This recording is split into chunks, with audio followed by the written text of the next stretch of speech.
मां सफदर, शाज और हुसैन तीनों भाइयों के अलग होने का क्या फ़ायदा था जब सारा ताम तबड़ा लेकर आपको रोज़ाना अपने अम्मा अब्बा के यहाँ ही पड़े रहना होता है। अजीब सी बात है कि अलग होने का भी इन लोगों ने तमाशा बना के रख दिया है।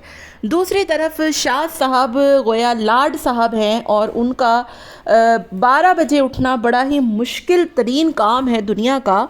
उन्होंने बहुत दुनिया फतह कर ली 12 बजे उठ के, और कहते हैं कि मैं तो 4 बजे उठता हूँ और कारपेंटर की वजह से मैं 4 बजे नहीं उठा, मैं 12 बजे उठ गया। बड़ी अजीब सी बात है, अजीब सी फैमिली है और अजीबो गरीब इन लोगों की हरकत हैं। हेलो जी, अस्सलाम वालेकुम। आई होप कि आप सब बिल्कुल ठीक ठाक होंगे। अल्हम्दुलिल्लाह से मैं भी बिल्कुल ठीक ठाक हूँ। वीडियो स्टार्ट करने से पहले तमाम लोगों से रिक्वेस्ट है, चैनल को सब्सक्राइब कर दें, वीडियो को ज़रूर लाइक कर दें।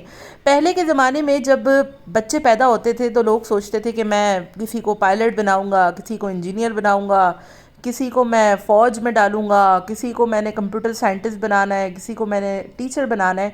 लेकिन बड़ी अजीब सी बात है कि सफदर अंकल के तीनों बेटे व्लॉगर हैं, फैमिली व्लॉगर। वो भी कोई छोटे मोटे व्लॉगर नहीं, फैमिली व्लॉगर। मतलब शादी के बाद उन्होंने अपने कंटिन्यू किए व्लॉग बनाना और अब अपने अपने घर बच्चों को दिखा दिखा कर वो पैसे कमा रहे हैं। तो अपने घर की प्राइवेसी दिखाना, अपने घर की बातें बताना। पहले तो ये होता था कि लोग अपने घर की बातें छुपाया करते थे कि भाई पड़ोस में भी हमारे घर की बात निकल कर ना जाए। लेकिन अब तो जो पूरी दुनिया में ढंढोरे पीटना होता है ना, घर की एक एक बात को ढंढोरे पीटना, उसको कहते हैं फैमिली व्लॉगिंग। एनीवेज, मास शाह और हुसैन साहब को अलग तो कर दिया अब्बू जी ने, लेकिन अब्बू जी भी पछता रहे होंगे कि मैं कहाँ फंस गया हूँ आकर। रोज़ाना ये लोग घर पे आ जाते हैं, एक दफ़ा नहीं, दिन में 3 दफ़ा।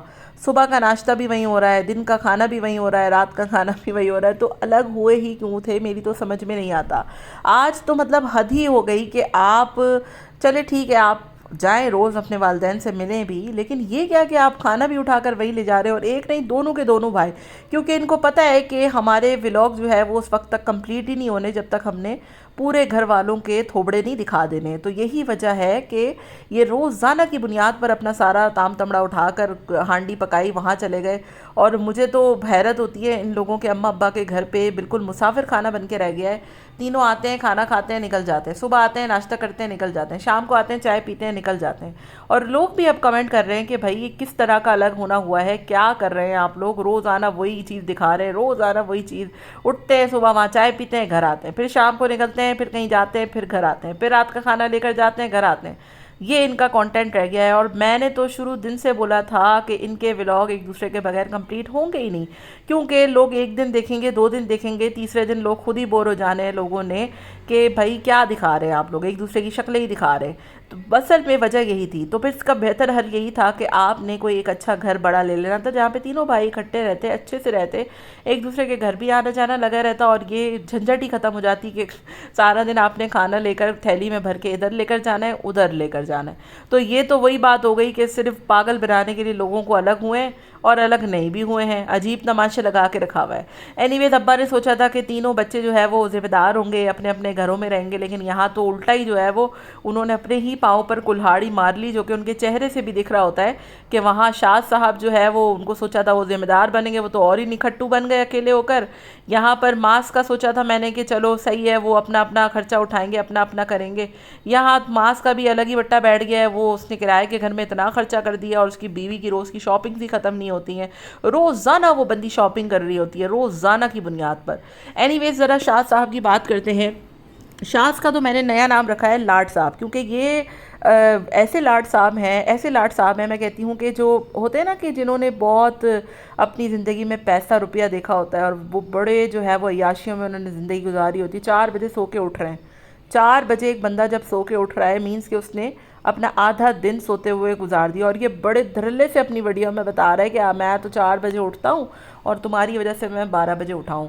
सलाम है और अजमत है युसरा पर, जिसने ऐसे बंदे से शादी की है। इतना इमेच्योर बंदा है ये, चाय पीता है शुस शुस करके, इतनी गंदी आवाज़ निकाल निकाल कर ये चाय पी रहा होता है। ना इस बंदे को व्लॉगिंग करने आती है ढंग की। एक तो आप व्लॉगिंग कर रहे हो, ठीक है, उस पर आपको व्लॉगिंग तक करना नहीं आ रही है, चुसुड़ चुसुड़ करके ये बंदा चाय पीता है। एक कारपेंटर का इसने जीना हराम कर रखा है। मतलब वो भी सोचता होगा कि मुझे सफदर अंकल ने किसके पागल पने के चक्कर में फंसा दिया है। मतलब ये बंदा मैच्योरिटी नाम को इसमें गई ही नहीं है। बार बार कारपेंटर का नाम लेकर उसके मुंह पर कैमरा लगा लगा कर अजीब से कंटेंट बना रहा है, मुझे छुट्टी नहीं देते, मुझे ये नहीं करते, मुझे वो नहीं करते। भाई आप करो ना छुट्टी, आपको किसने मना करा है? मैंने तो एक भी कमेंट नहीं देखा छुट्टी का। हाँ, लोग तुम्हारी चित्रोल ज़रूर कर रहे होते हैं कि तुम्हारे अंदर कोई मतलब सेंसिबिलिटी नाम की कोई चीज़ ही नहीं है, मेच्योरिटी नाम की चीज़ नहीं है। इतना बड़ा हो गया है ये बंदा, घर का बड़ा है, फिर अब तो अलग रह रहा है, तो अपने घर का खुद का सरबराह है। एक अलमारी बनाने के लिए इतने ड्रामे, इतने तमाशे, 4 बजे उठ रहा है, कोई सेंस नाम की इसके अंदर चीज़ नहीं है। व्लॉग इसके ढंग के नहीं होते, मज़दूरों और नौकरों के ऊपर बैठ कर ये व्लॉग बना रहा होता है। कोई इसके अंदर कोई जो है ना, मैं कहती हूँ कि वैरायटी नहीं है इसके व्लॉग्स में। इसको बिल्कुल भी इसके व्लॉग में मज़ा नहीं आ रहा होता आजकल। मैंने सोचा था कि चलो ये बंदा अलग हुआ है, अब इसके अलग अच्छा कंटेंट आएगा, युसरा के साथ मिलके ये कुछ अच्छा करेगा। लेकिन जब बंदा खुद ही कुछ करने को तैयार ना हो, खुद ही इतना ज़्यादा इररिस्पॉन्सिबल, इमेच्योर हो, तो फिर उसकी बीवी भला करके क्या कर लेगी? कल की वीडियो में मुझे कमेंट आया कि बच्चों की जो परवरिश होती है ना, तरबियत होती है, उनको कुछ सिखाना होता है, ये वालिदैन की ज़िम्मेदारी होती है, बीवियों की ज़िम्मेदारी नहीं होती। और मुझे बिल्कुल सही बात लगी। और 100% हमेशा मुझे युसरा जो है वो इस बंदे से उकताई उकताई नज़र आती है। अजीब और गरीब सा इसका रवैया है। और मैं तो कहती हूँ कि मास तो चलो वो अपनी ज़िंदगी में सेट है, वो सब कर लेता है, लेकिन युसरा को इनको चाहिए था कि साथ रखते, युसरा के घर आते। लेकिन आंटी जी रोज़ाना मास के यहाँ पड़ी होती हैं, लेकिन युसरा के यहाँ वो नहीं होती। हालांकि उसका तो मियाँ भी बिल्कुल निकट्टू है, इररिस्पॉन्सिबल है, इमेच्योर है, उसको बिल्कुल तमीज़ नहीं है, ना बात करने की, ना चाय पीने की, ना बैठने की, ना कोई काम कराने की। तो मुझे इस बात पर जो है वो 2-3 रोज़ से बड़ा ही गुस्सा आया हुआ है कि एक तो अब्बा का, मतलब अब्बा आपके सारा काम करवा के दे रहे हैं, कारपेंटर से लेकर हर चीज़ अरेंज करना, उस पर आप अगर जल्दी उठ भी रहे हैं तो इतना आप एहसान जताकर उठ रहे हैं जैसे पता नहीं आपने क्या कर लिया हो। एनीवेज, आपका क्या ख्याल है इनके व्लॉग के बारे में मुझे ज़रूर बताएगा। मिलते हैं नेक्स्ट वीडियो में। Till then take care, tata bye bye, अल्लाह हाफिज़।